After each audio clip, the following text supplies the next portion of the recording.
Hello class 11 students, this is your biology teacher Agrima Rawat. So today we are going to start a new chapter, that is chapter number 7, structural organization in animals. So we are going to talk about first about its brief introduction. Okay, so let us go through this. So tissues, what actually tissues are. So when we are talking about the tissues, so before that we should be knowing that there are in previous chapters we have talked about many organisms. uh, Few of them were unicellular and many of them were multicellular in the animal kingdom, right? So when we have talked about the unicellular organisms, we have seen that all the functions like digestion, respiration, reproduction, excretion, everything has been taking place in a single cell. A single cell has been doing all the work. Like for example amoeba, right? In amoeba bodies, like this is an amoeba, okay, this is its nucleus. Everything is going to happen in this cell. Digestion will take place in this cell, reproduction will take place in this cell, and respiration is also going to take place in this cell, and excretion and various other metabolic activities that are all are going to take place in this single cell. Okay, like hydra also, hydra is also one example of unicellular organism. So this is what unicellular organisms do its work like. The functions take place like this in unicellular organism. But when we talk about the multicellular organisms, so multicellular organisms are having a complex body. So the complex body means same basic function are carried out by different groups of cells. So the like as in unicellular organism, there are many metabolic activities in the unicellular organisms. Same as it is in the multicellular organism, digestion, respiration, reproduction, excretion has to take place. But in multicellular organism, what happens? The digestion is done by a specific group of cells. A group of cell is going to take care of only digestion, nothing else, and a group of cells is going to take care of the respiration, right? So every cell have its basic particular function, but in unicellular organisms we have not seen that, right? So this group of cell, like in multicellular organism we have seen, so this group of similar cells along with intercellular substances perform a specific function, is called as tissue. Okay, just make this clear what tissue is. So tissues are the group of similar cells. I hope you are understanding this. मुझे लग रहा है आप लोग को इस चीज़ समझ आ रही होगी टिश्यूज़ हैं क्या. जब हम टिश्यूज़ की बात करें तो हम सिर्फ मल्टीसेलुलर ऑर्गेनिज्म में ही ये देख सकेंगे कि टिश्यूज़ की बात आएगी. और टिश्यूज़ क्या हैं? एक ग्रुप ऑफ सिमिलर सेल्स हैं, ठीक है, जिनका एक स्पेसिफिक फंक्शन है. ओके, इनको टिश्यूज़ कहा जाएगा. इनके बीच में इंटरसेलुलर सब्सटेंसेस की बात करिए, कुछ टिश्यूज़ को एक दूसरे से ज्वाइन करने के लिए कुछ चीज़ों की ज़रूरत पड़ती है, तो उन्हें इंटरसेलुलर सब्सटेंसेस कह रहे हैं हम यहाँ पे, ठीक है. वो भी टिश्यूज़ में ही इंक्लूडेड होंगे. I think everything is clear about it now. Moving forward, so in animals, in complex animals, there are four basic types of tissues. Four basic type of tissues are going to be there, and that we are going to talk in this chapter. Every tissue is organized in a specific proportion and pattern. जो ये सारे आपके tissues, आप अलग अलग type के tissues देखेंगे, ये एक दूसरे के साथ भी रहते हैं. कभी कभी एक प्रपोर्शन इनका अलग अलग होगा. कभी कहीं पे एपिथेलियल टिश्यूज़ ज़्यादा हैं, कहीं पे आपके अभी मस्कुलर टिश्यूज़ देखेंगे वो हैं. मतलब एक पर्टिकुलर रेशो होगा उनका रहने का, और किसी पैटर्न में अरेंज रहेंगे वो. तो आपके अलग अलग ऑर्गेनिज्म में आपको अलग अलग टिश्यूज़ देखने को मिलेंगे, like as in stomach, lungs, heart, kidney and many others. Okay, so when we have talked about in previous classes that cell forms tissue, tissue form an organ, right? So when the tissue come together, so they are going to make the organ. Okay, tissue, when the many tissues combine together, so they are making a organ with different proportion and patterns. And when all these organs come together, when the organs are doing similar work, like we can talk about stomach, small intestine, large intestine, they are indulged in a specific function, that is digestion. So they all are going to form a organ system. They are going to form a organ system. Okay, so this digestive system they have made. So this is what we are going to talk about. Okay, how they are going to be working, how the organ system is working, because the tissues are going to work, then only the organ system is going to be able to work. Okay, so here it is written: cells, tissue, organ and organ system split up the work in a way that exhibit division of labor. So as I've told you that there are specific tissues that are going to do a particular type of work. Okay, so they have divided the work in between each other, so that every work have its own value and it is going to be done particularly. Like taking an example of a school. Okay, so in a school there is a manager or director, right? Or and then there is one principal, then there are teachers, then there are students, and there is other staff also. So everybody have their specific type of work, and they are going to be doing their particular type of work, right? Like teachers are going to teach, and what students work is to engulf that knowledge. Okay, to learn. Principal's work is to uh, principal work is to monitor everybody, that everybody is working particularly, giving instructions, right? So every specific person have their different types of work, same as it is in our body also. So now we are going to start the topic, actually topic, that is animal tissue.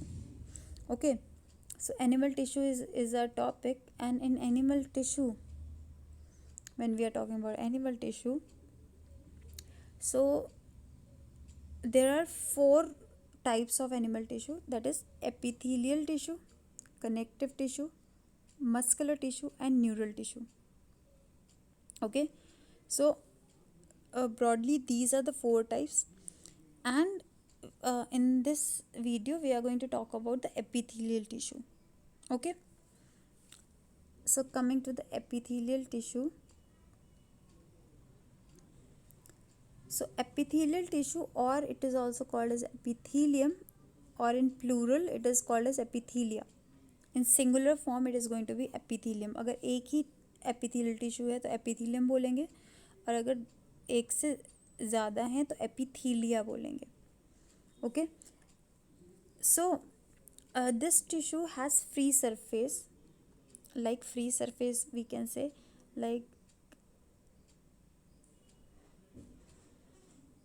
this is the tissue.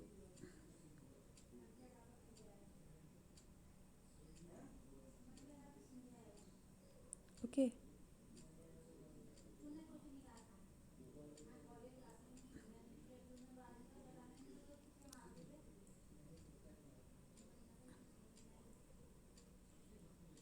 here you can see the cells are there, they are making a tissue. Okay, so the upper surface, here the surface is free, there is nothing attached to it. They are having the free surface, which is going to face the body fluid. Like for an example, think of it as this space is the blood vessel. ये क्या है? blood vessel मान लेते हैं इसे, जिसमें से blood बहेगा. ठीक है, तो ये जो टिश्यू है, ये जो हमारा टिश्यू है, इसके फेस किस साइड है? बॉडी फ्लूइड से कनेक्ट है या फिर बाहर के इन्वायरमेंट, जैसे बाहर का इन्वायरमेंट में आपको मानूँ आपकी स्किन, आपकी स्किन है, ठीक है, that is also epithelial tissue. ये भी क्या है, एक एपिथेलियल टिश्यू है। तो ऊपर का सरफेस किससे कांटेक्ट में है, बाहर के इन्वायरमेंट से, आउटसाइड इन्वायरमेंट से, तो ये भी एपिथेलियल है।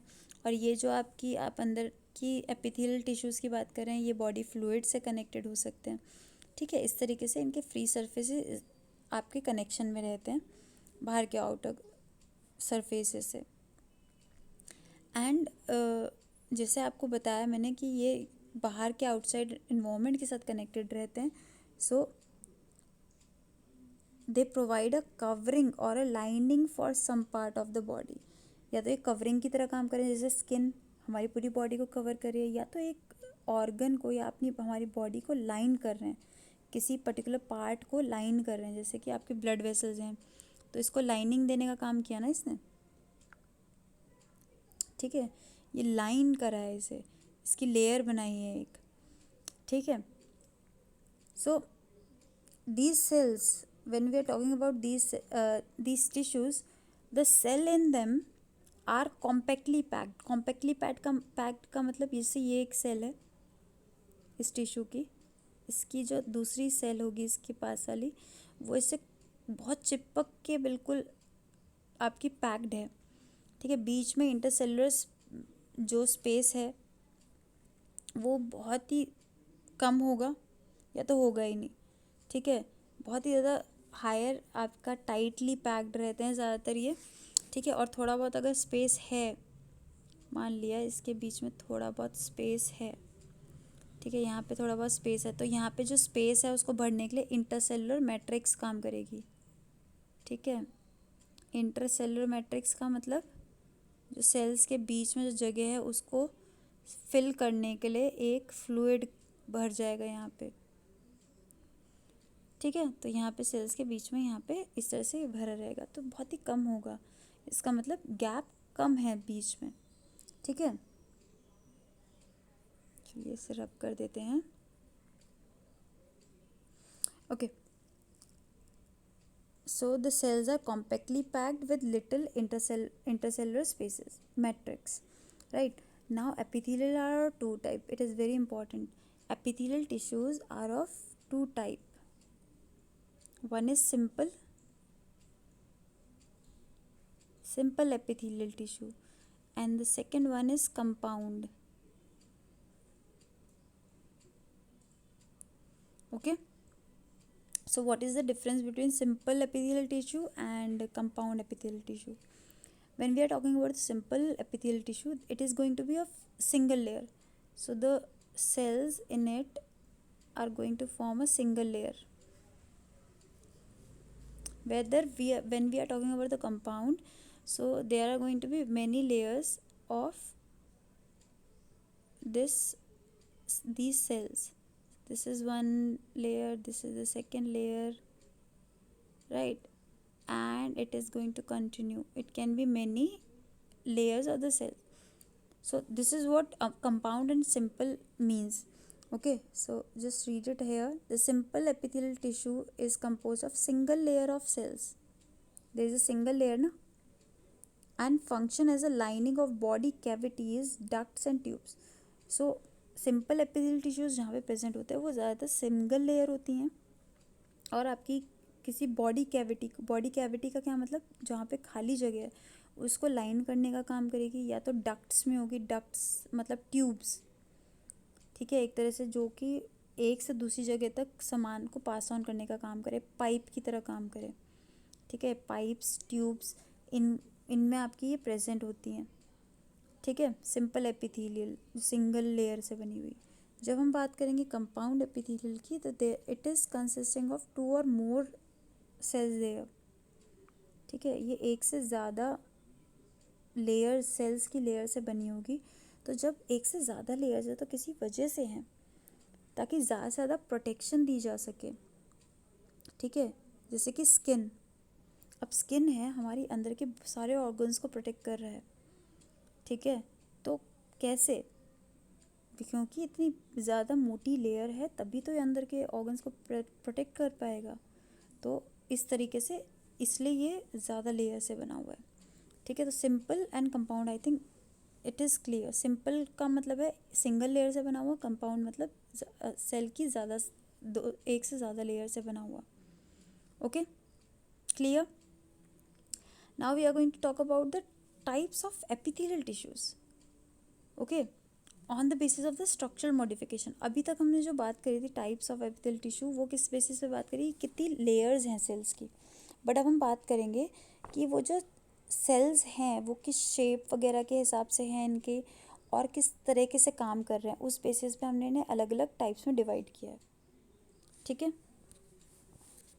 So when we are talking about the types of tissue on the basis of structural modification of the cells, so it is squamous, cuboidal and columnar. Okay,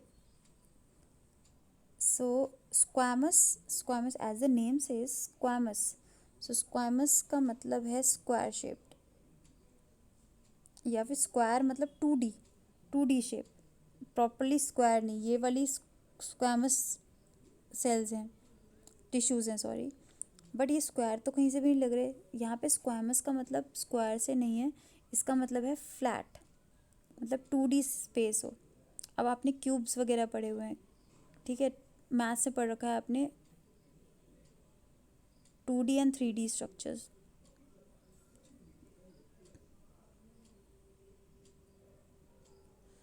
है ना। अब ये हो गया 3D structure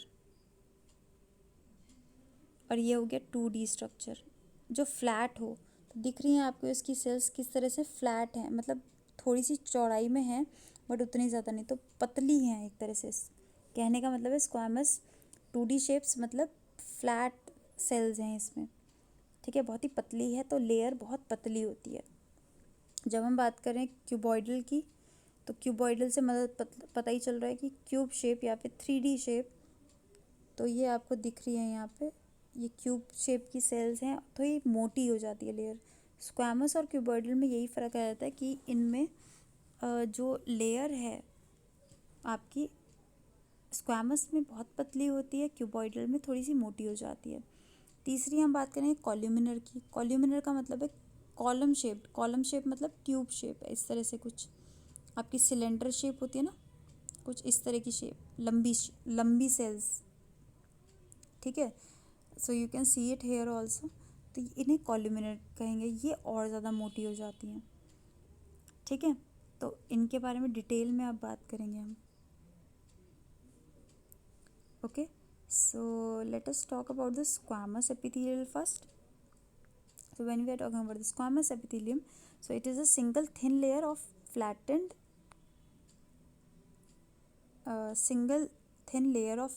cell, irregular boundaries, ठीक है, मतलब पतली, बहुत ही पतली सी लेयर है, सिंगल लेयर है सेल्स की।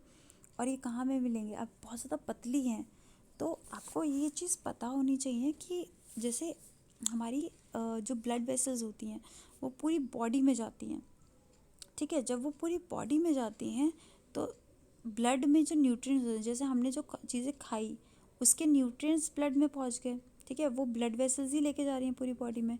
अब वो न्यूट्रिएंट्स ब्लड से जिन भी सेल्स को चाहिए होंगे वो वहाँ तक पहुँच जाएंगे, जैसे कि ये आपकी ब्लड वेसल्स जा रही हैं, इसके आसपास सेल्स हैं जिन्हें इसकी ज़रूरत है, इसमें खाना है, ठीक है। अब इस सेल को इसकी ज़रूरत है, यहाँ पे सेल हैं, इसे ज़रूरत है, तो ये ब्लड वेसल से पास होकर डिफ्यूजन के प्रोसेस के थ्रू इस सेल में जाएगी। डिफ्यूजन मतलब जब जहाँ पे आपका हाई कंसंट्रेशन है किसी चीज़ की, उससे लो कंसंट्रेशन की तरफ जाना।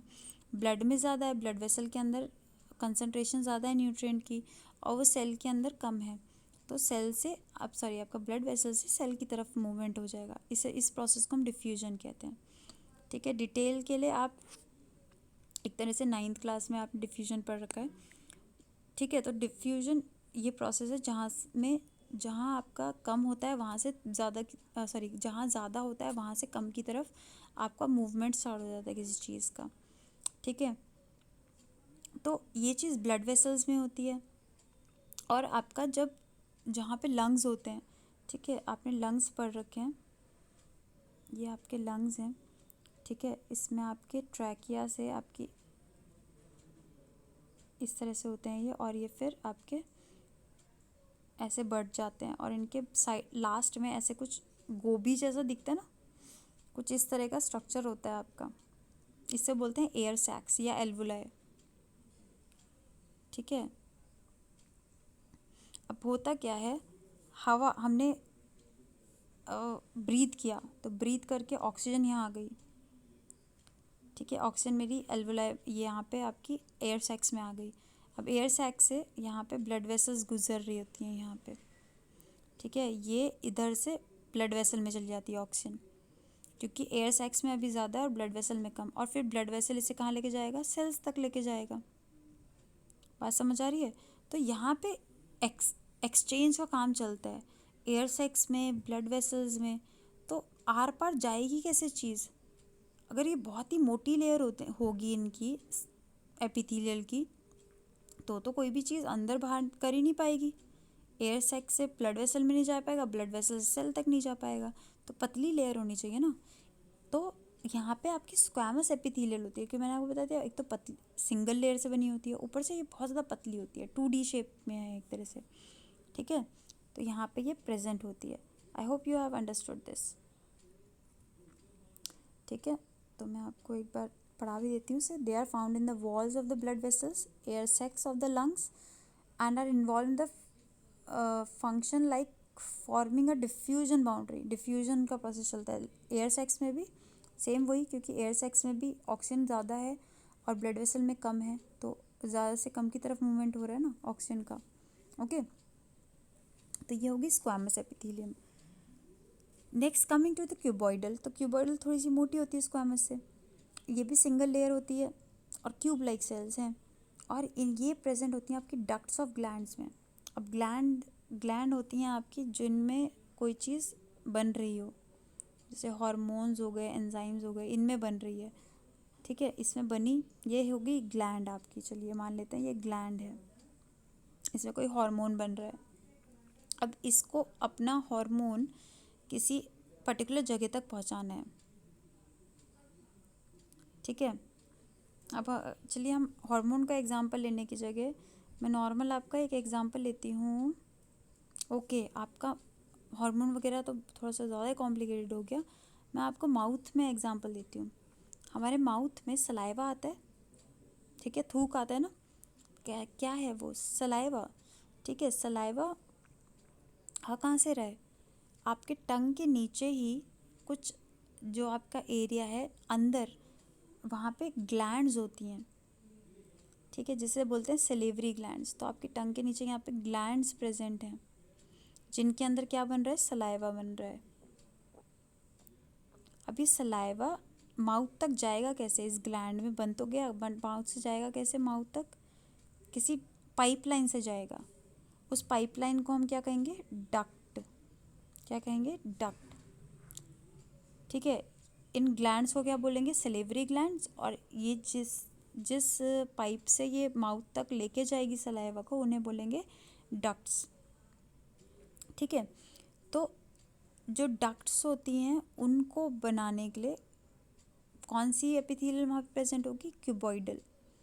ठीक है, और इसके अलावा एक आपने नेफ्रॉन पढ़ रखा है 10th क्लास में। नेफ्रॉन किडनी में प्रेजेंट होता है, आपने कुछ ऐसा स्ट्रक्चर पढ़ा था, याद आ जाएगा आपको इसे देखकर। कुछ इस तरह का स्ट्रक्चर था, ऐसा कुछ स्ट्रक्चर था, याद आया कुछ,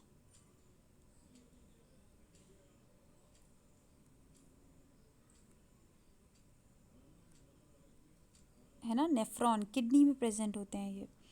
ठीक है, तो ये जो किडनी, ये नेफ्रॉन है, इसकी ट्यूब्स हैं ये।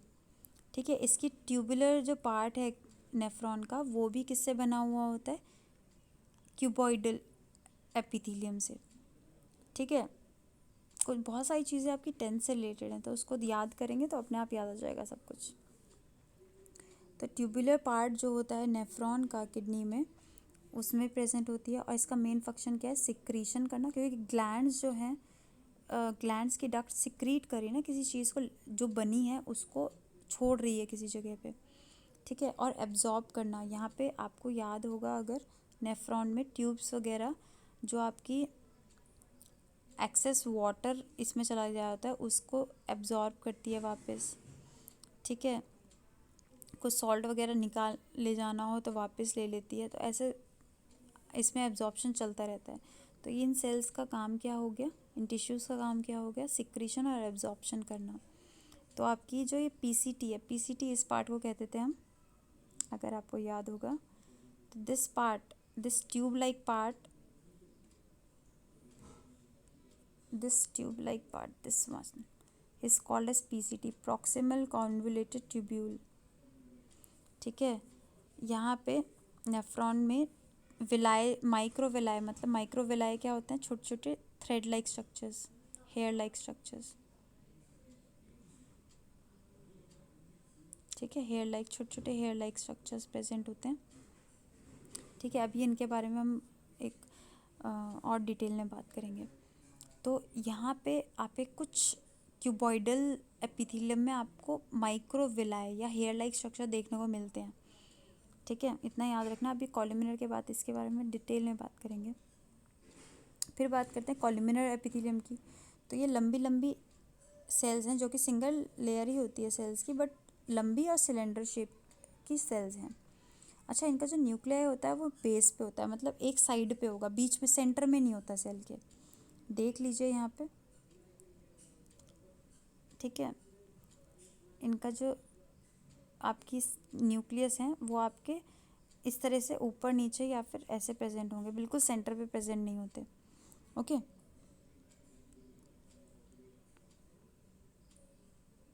ओके, जो इनके फ्री सरफेसेस पे कभी कभी माइक्रोविलाई प्रेजेंट होता है, मतलब ज़रूरी नहीं है कि हर सेल पे जो कॉलमिनर सेल एपिथेलियम होगी उसमें माइक्रोविलाई या फिर हेयर लाइक स्ट्रक्चर प्रेजेंट हो, नहीं, कुछ कुछ में प्रेजेंट होती है, ओके। और जहाँ पे कॉलमिनर एपिथेलियम प्रेजेंट होती है वो जगह कौन कौन सी हैं, स्टमक, इंटेस्टाइन, यहाँ पे आपको मिलती हैं ये सेल्स, और ये सिक्रीशन और एब्जॉर्प्शन का ही काम करती हैं, ठीक है। अब हम बात करेंगे फिर से माइक्रोविलाई की या सीलियास की, ठीक है। अगर कॉलमिनर और क्यूबॉइडल सेल्स में अगर सीलिया जैसे स्ट्रक्चर आपको मिलते हैं फ्री सरफेस पे, तो उनको सिलिएटेड एपिथेलियम कह देते हैं। चाहे उनकी शेप कोई सी भी हो, कॉलमिनर वाली हो या क्यूबॉइडल हो, अगर उनमें सीलिया प्रेजेंट है या माइक्रोविलाई जिन्हें हम कहते हैं हेयर लाइक स्ट्रक्चर्स, जैसे ये आपकी सेल्स हैं, ठीक है, ये आपकी सेल्स हैं, ये टिश्यू बन गई, इसकी ऊपर आपको इस तरह से हेयर लाइक स्ट्रक्चर दिख रहे हैं, तो ये कैसी हो गई आपकी सिलिएटेड एपिथेलियम। इसे क्या कहते हैं कि अब हम ना ही क्यूबॉइडल बोलेंगे ना ही कॉलमिनर बोलेंगे, इन्हें हम क्या कहेंगे, सिलिएटेड एपिथेलियम, ठीक है। और इनका फंक्शन क्या है, ये एक तरह से बोट में जो चप्पू होता है ना, ठीक है, चप्पू का काम क्या होता है, पानी को पीछे की तरफ धकेलना, मतलब डायरेक्शन देना ना, तो ये माइक्रोवेलाइज का या सीलिया का काम भी यही होता है, डायरेक्शन देना, ठीक है। बहुत आपके जो आपके स्टमक वगैरह है वहाँ पे म्यूकस जनरेट होता है। म्यूकस एक चिपचिपी सी चीज़ होती है जो कि आपके बॉडी में बहुत सारे फंक्शन करती है, जैसे नोज़ में, ठीक है, आपने नोज़ में देखा होगा, हमारी नोज़ में एक चिपचिपी सी चीज़ निकलती है, ठीक है, उसी को म्यूकस कहते हैं। उसका काम एक्चुअल में ये होता है, जो भी फॉरेन ऑब्जेक्ट हम सांस लेते वक्त हमारी सांस में आ रहे हैं उनको वहीं पे चिपका के रख लेना, नाक में ही चिपक जाते हैं वो, ठीक है, अंदर नहीं जा पाते। तो म्यूकस एक तो नोज़ में ऐसा काम कर रहा है, स्टमक में भी काम करता है। स्टमक में आपने पढ़ रखा है एसिड बनता है, अब एसिड से आपके स्टमक की लेयर को बचाने के लिए म्यूकस की लेयर स्टमक में रहती है, ठीक है। म्यूकस में वो म्यूकस आपकी एसिड को डायरेक्ट स्टमक की स्किन के टच में नहीं आने देती, ओके। तो इस तरीके से ये काम करते हैं, ये म्यूकस को एक डायरेक्शन में एक मूव करवाते हैं, ठीक है, और कुछ पार्टिकल्स भी हों तो उसको एक डायरेक्शन देते हैं, ओके। तो इनका फंक्शन हो गया मूव पार्टिकल्स और mucus in a specific direction, ठीक है। और ये ज़्यादातर प्रेजेंट होते हैं आपके inner surface of hollow organs like bronchioles. Bronchioles क्या हैं आपके लंग्स में, मैंने एल्वुलाई बताया ना आपको, तो मैं आपको दिखा, एक और बार बना के दिखाती हूँ यहाँ पे,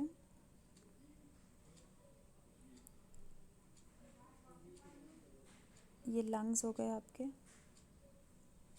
ठीक है, ये होगी ट्रैकिया, ये पहली ट्यूब हुई, फिर ये डिवाइड हो गई, ये इन्हें बोलते हैं, ये डिवीजन जब ट्रैकिया डिवाइड होता है उससे बोलते हैं ब्रोंकिया, ब्रोंकॉइल, ब्रोंकाई।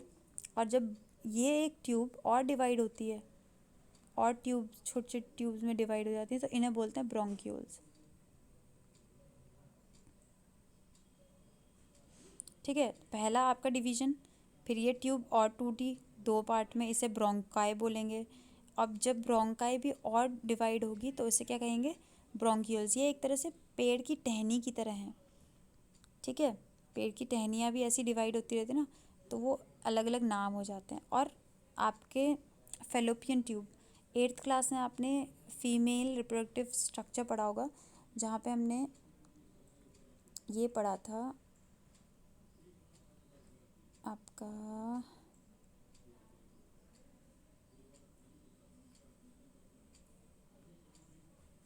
ये आपने स्ट्रक्चर देखा था यहाँ पे। ठीक है, ये ओवरीज हैं, फिर यहाँ पे ट्यूब्स है, ये इस ट्यूब को फेलोपियन ट्यूब कहा जाता है, और ये यूट्रस वाला पार्ट है। ठीक है, ये वाला कौन सा पार्ट है, यूट्रस का पार्ट है। तो ये हो गई फेलोपियन ट्यूब। यहाँ पे भी आपकी सीलिया जैसे प्रेजेंट होते हैं। जब एग ओवरी प्रोड्यूस करती है, ओवरी एग प्रोड्यूस करती है, तो उसे आगे मूव करवा के यूट्रस तक भेजने में माइक्रोविलाई या सीलिया आपका फंक्शन करती हैं। ठीक है, तो ये आपके सिलिएटेड एपिथेलियम यहाँ प्रेजेंट होती हैं, आपको याद होना चाहिए। ठीक है, चलिए लेट अस मूव फॉरवर्ड। कुछ जैसे कि हमने बात करी कि क्यूबॉइडल और कॉलमिनर जो सेल्स हैं उनमें सीलिया प्रेजेंट होते हैं, उन्हें सिलिएटेड एपिथेलियम बोलते हैं। अगर वैसे ही कॉलमिनर या क्यूबॉइडल सेल्स जो हैं वो सिक्रीशन करने लगे तो उन्हें ग्लैंडुलर एपिथेलियम कहते हैं। सिक्रीशन करने मतलब कि कोई चीज़ बनाने लगे और उसको बाहर निकालने लगे, तो ये ग्लैंड्स बना देती हैं। ऐसी ग्लैंड बनाने वाली एपिथेलियम को हम ग्लैंडुलर एपिथेलियम बोलते हैं। ठीक है, तो कुछ ग्लैंडुलर एपिथेलियम जो होती हैं वो आपकी यूनिसेलुलर होती हैं, मतलब एक ही सेल से बनी होती है। जैसे आपको यहाँ दिख रहा है, ये एक सेल से बनी हुई है आपकी, एक आपकी क्या है, ग्लैंड है। ठीक है, यहाँ दिख रहा है आपको, जैसे ये एक ग्लैंड है। ठीक है, एक सेल से बनी हुई है। ठीक है, जैसे कि आपको एलिमेंट्री कैनाल में, एलिमेंट्री कैनाल हम किसे कहते हैं, डाइजेस्टिव ट्रैक्ट को ही बोलते हैं। उसमें कुछ सेल्स होती हैं जिन्हें हम कहते हैं गॉबलेट सेल्स। गॉबलेट सेल्स का काम होता है म्यूकस बनाना। ठीक है, तो एलिमेंट्री कैनाल में जो म्यूकस बनाने वाली ग्लैंड्स होती हैं वो यूनिसेलुलर ग्लैंडुलर एपिथेलियम होती हैं। ठीक है, कुछ मल्टीसेलुलर ग्लैंडुलर एपिथेलियम भी होती हैं जो बहुत सारी सेल से मिलकर बनी होती है। दिख रहा है आपको, ये बहुत सारी सेल से मिलकर बना हुआ है, अलग अलग सेल्स आपको दिखाई दे रही हैं। ठीक है, बट बीच में ये यहाँ पे सिक्रीशन हो रहा है, ये एक ग्लैंड है, यहाँ जहाँ सिक्रीशन एक जगह हो रहा है। ठीक है, ये एक ग्लैंड हो गई, बट ये बहुत सारी सेल से मिलकर बनी हुई है। ठीक है, जैसे सेलेवरी ग्लैंड जहाँ पे सलाइवा बनता है, मैंने अभी आपको बताया। ठीक है, तो ये मल्टी सेलुलर ग्लैंडुलर एपिथेलियम रहेगी। ठीक है, अब ग्लैंड जो होती है दो तरह की होती हैं। ग्लैंड होती है दो तरह की, दो टाइप्स की होती हैं। किस किस बेसिस पे, कि वो अपना सिक्रीशन कैसे अपनी टारगेट साइट तक पहुंचाती हैं। ठीक है, तो एक आपका है exocrine, first type is exocrine and second type is endocrine. सबसे पहले हम एक्सोक्राइन देखते हैं। एक्सोक्राइन ग्लैंड्स वो होती हैं, जैसे ये ग्लैंड है। ठीक है, मैंने बताया था आपको, अगर वो डक्ट से अपना सामान लेके जा रही है, जैसे ये टारगेट साइट है, यहाँ तक पहुँचाना है, ये है ग्लैंड और ये है टारगेट, मतलब जहाँ तक पहुँचाना है। तो अगर पहुँचाने के लिए वो पाइप का इस्तेमाल कर रही हैं, अपनी पाइप का, डक्ट का इस्तेमाल कर रही हैं, तो ऐसी ग्लैंड्स को हम क्या कहते हैं, एक्सोक्राइन ग्लैंड।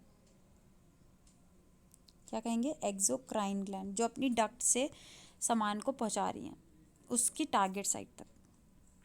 जैसे जो म्यूकस सिक्रीट करने वाली ग्लैंड्स हैं, सलाइवा, सलाइवा मैंने आपको बताया डक्ट से पहुंचाती है। ईयर वैक्स, कान में वैक्स जमता है ना, हम कहते हैं मैल जम रहा है, वो कान में आपका वैक्स होता है जो हमारी बॉडी खुद बनाती है थोड़ा बहुत अपने ईयर्स को एक लुब्रिकेशन प्रोवाइड करने के लिए। ऑयल बनाने वाली ग्लैंड्स, मिल्क बनाने वाली ग्लैंड, डाइजेस्टिव एंजाइम्स बनाने वाली सेल्स और बहुत सारे सेल प्रोडक्ट्स बनते हैं, उन सबको बनाने वाली ग्लैंड जो होती हैं वो ज़्यादातर एक्सोक्राइन होती हैं आपकी, ठीक है, जो डक्ट से अपनी सामान को भेज रही हैं। अब कुछ ग्लैंड्स ऐसी भी होती हैं, कुछ ग्लैंड्स ऐसी होती हैं, जैसे ये ग्लैंड है आपकी जिसने कुछ चीज़ बनाई, बट इसके पास कोई डक्ट नहीं है सामान को अपनी जगह तक पहुंचाना यहाँ पे है।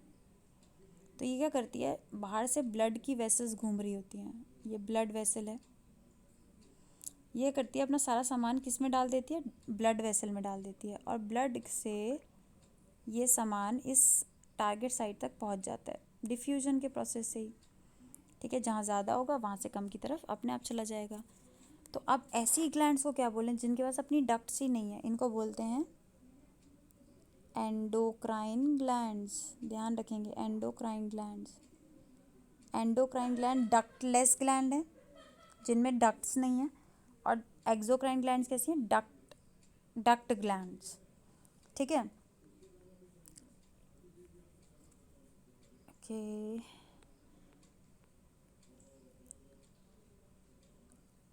तो यहाँ इन्होंने बता रखा है these products are release through the ducts और ट्यूब्स।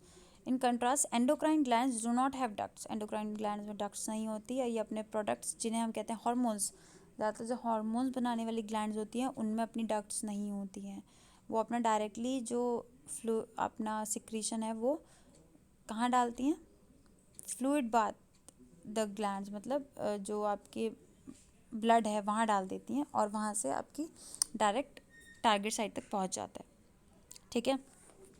अच्छा, अब बात करते हैं हम कंपाउंड एपिथेलियम की, जहाँ पे आपकी बहुत सारी लेयर्स हों। आपको दिख रहा है यहाँ पे, ये आपकी क्यूबॉइडल सेल्स की लेयर प्रेजेंट है, ठीक है, यहाँ पे दिख रही है आपको, ये आपकी स्क्वामस एपिथेलियम की सेल्स हैं, ठीक है, बट बहुत सारी सेल से मिलकर बनाई हुई एक लेयर है टिश्यूज़ की, तो इसे क्या कहेंगे, कंपाउंड एपिथेलियम।